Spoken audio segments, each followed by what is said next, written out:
selamat datang di podcast Kelompok 1.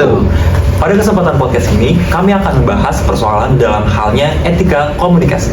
Tempat kita ngobrol santai, tapi bermakna, tentang bagaimana kita berinteraksi, terutama di dunia digital yang penuh akan banyaknya perbedaan persepsi. Hari ini kita juga bakal ngebahas nih satu peristiwa yang sempat viral di platform TikTok. Sebuah sekolah SMK yang di Lubuk Linggau membuat postingan apresiasi kepada salah satu lulusan mereka nih yang diterima sebagai kerja di Indomaret.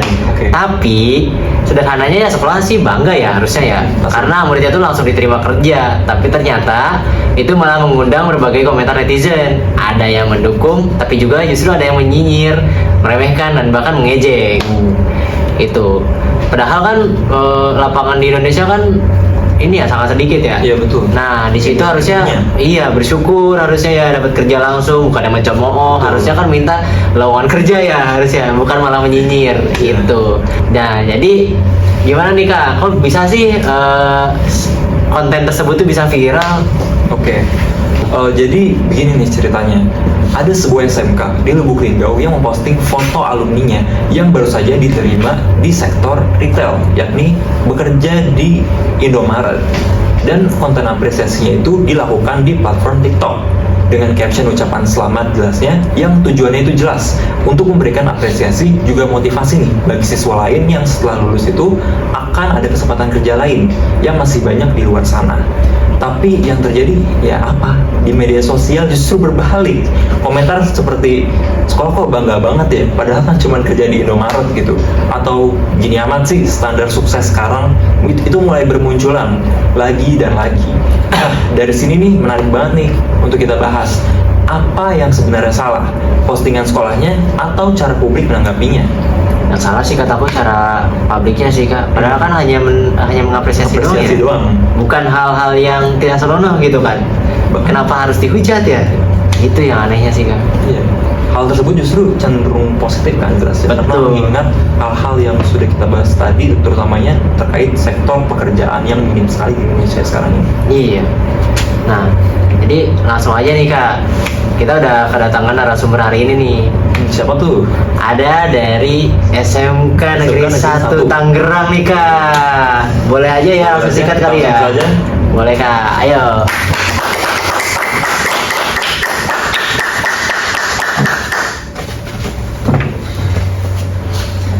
Nah, pertama-tama nih, kita kenalan dulu kali ya Kak ya. Dari mana dulu nih? Karena kalau tak kenal, maka tak sayang. Ya, itu dia guys. Boleh dulu kita kenalan.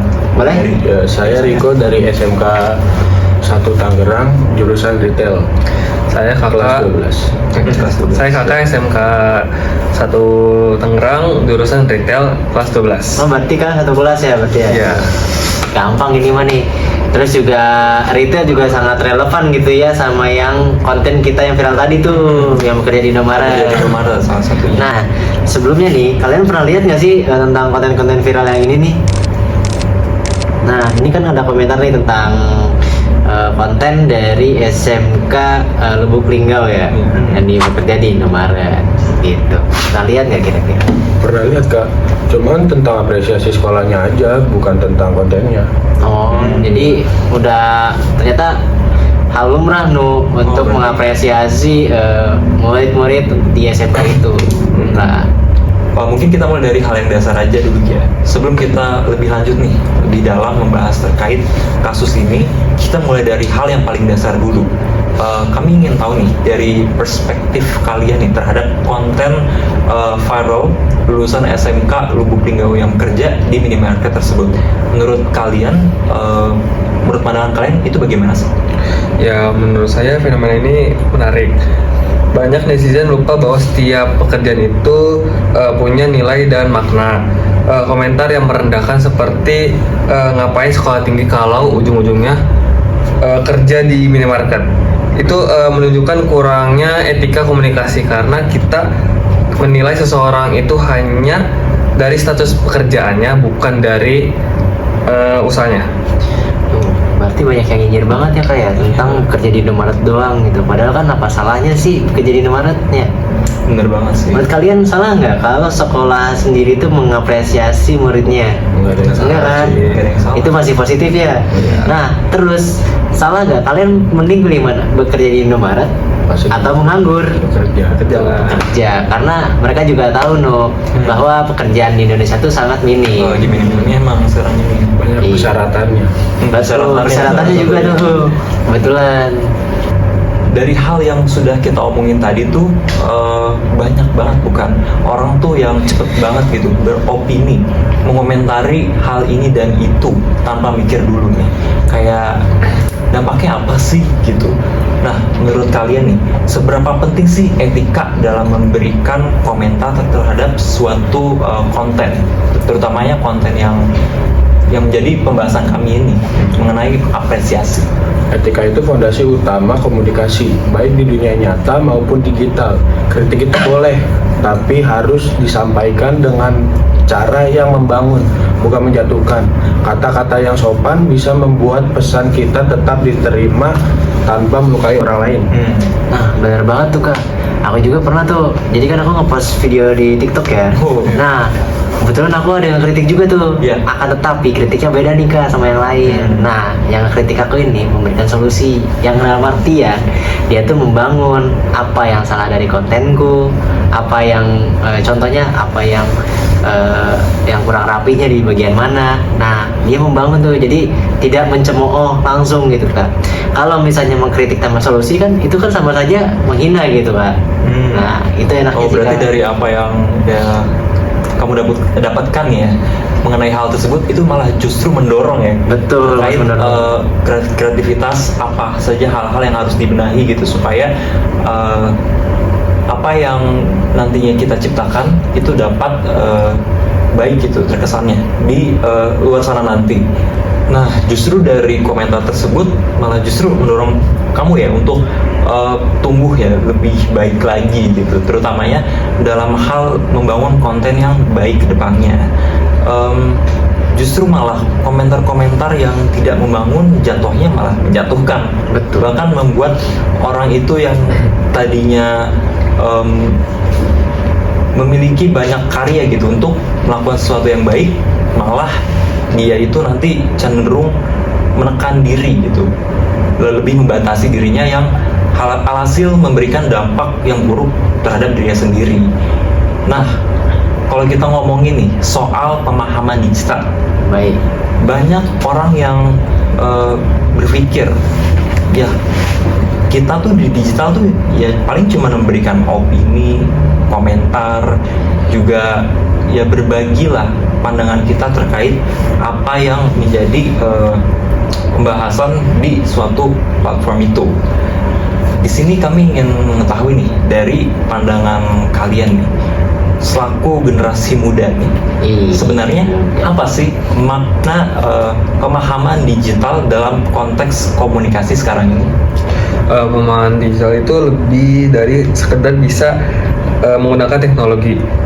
Itu mencakup kemampuan untuk berpikir kritis, paham konteks, dan sadar dampak dari setiap kata yang kita tulis, sopan santun di dunia digital, sama pentingnya dengan sopan santun di dunia nyata.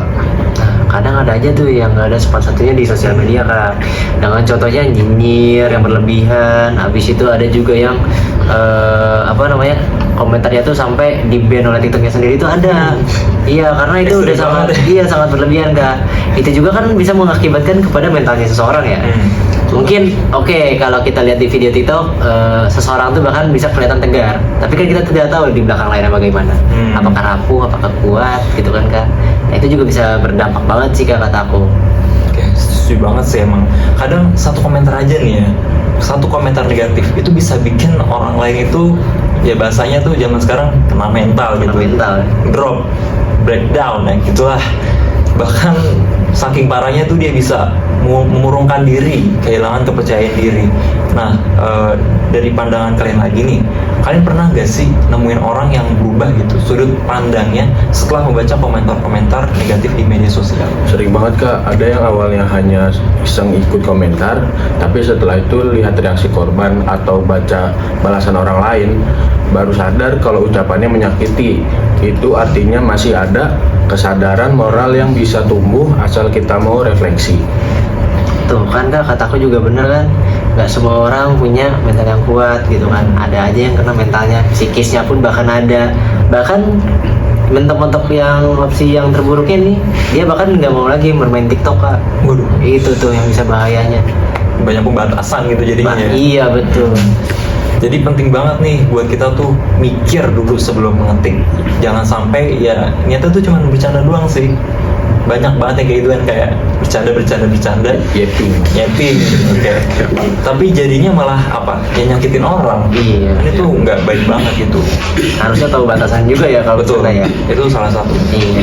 Kita juga sebagai laki-laki yang dimana kita sering dianggap bercanda itu kelewatan gitu Betul. ya. Nah itu tuh tapi kita masih dalam batasan wajar. Kita juga masih memikirkan perasaan teman kita. Kalau kita melakukan hal ini, teman kita sakit nggak ya? Betul. Gitu kan? Itu contoh simpelnya Iya. ya. Contoh simpelnya seperti itu. Jadi kita juga masih memiliki perasaan ya seperti itu.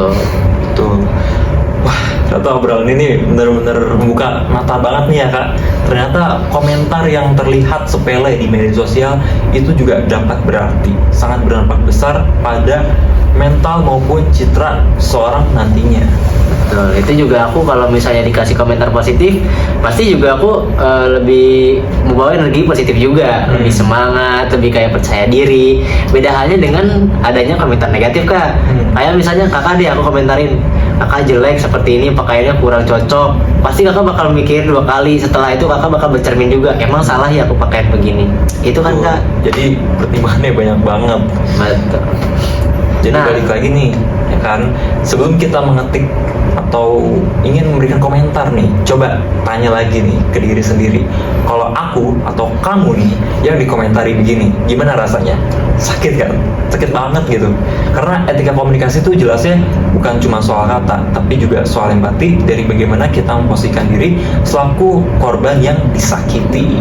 Setuju banget. Mari kita jadikan media sosial bukan sebagai tempat menjatuhkan, tapi sebagai tempat ruang untuk saling mendukung dan menghargai satu sama lain Kak.